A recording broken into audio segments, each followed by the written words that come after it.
No, you don't have to give your full name, Sinead. It doesn't sound as sexy. I'm just Sinead.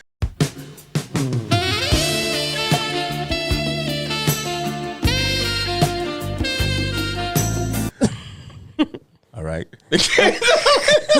Talking like films, films of all genres, old preferably, but like because you. First of all, let people know about you, Sinead, a little bit, because you are an old film fan because of, your man dad. No, I'm kidding. Man dad.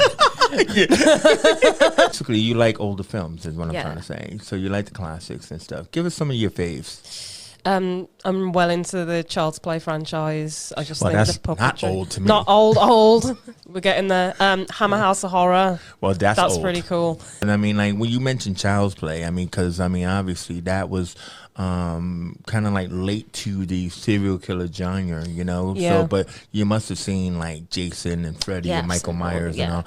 Do you like that whole slasher kind of final girl kind of films? Yeah, it's just a classic, isn't it? That is horror as we know it. It's you get the good girl at the end trying to, does she live? Does she not live? Like that whole, this big scary thing swearing and chasing her about. It's the girl that says no. Say no, girls. It'll save your life. Yeah, save your life. But so you're not into the Sound of Music then? No. You must have watched that. Yeah, obviously. I think it'd be a bit better if like Freddie was chasing him about the hills, maybe. Yeah. Sing about that. The hills are alive with the sound of screaming. Yeah, right. And then when they bobbing their heads up and down, and then the head squeeze. So tell us, what is your guilty pleasure, Sinead?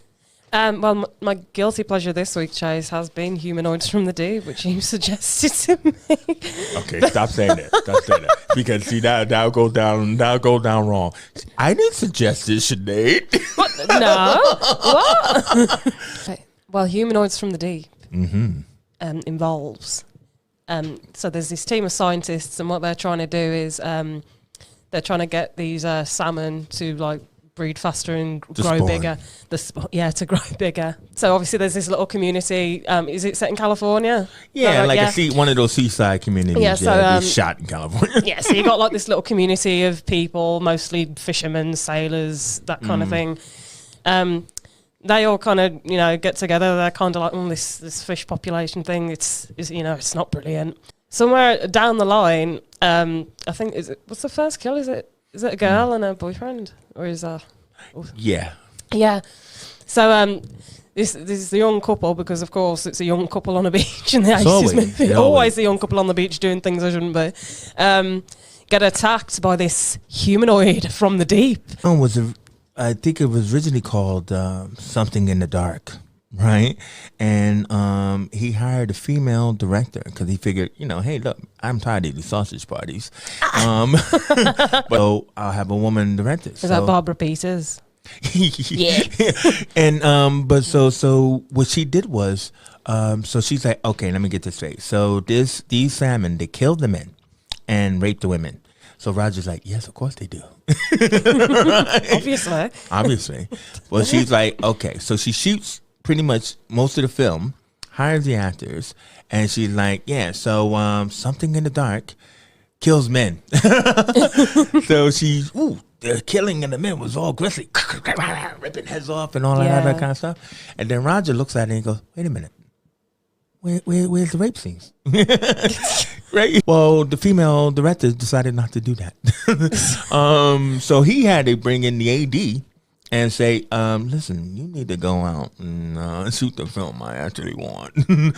So then he started shooting all of these, mad rape scenes. So can you imagine now, as I just told you that, like thinking about the film, there seemed to be I was wondering why there was a rape scene every 5 minutes. 5 seconds. They're just cut in there, aren't they? They're just cut in. I remember there was the one when they were in the tent, and he had a ventriloquist dummy, and she just and the thing just rips open the tent and just kills off the guy. The dummy gets thrown in the corner, and the woman runs down the beach. Oh, God.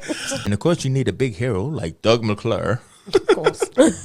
Doug McClure. If anybody knows Doug McClure, that's not your hero. But he was kind of like Tab Hunter from the 50s.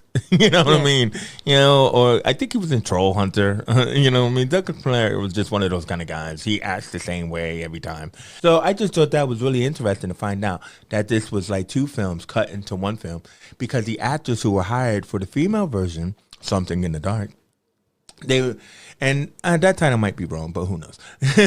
But they saw the screening and they were like horrified.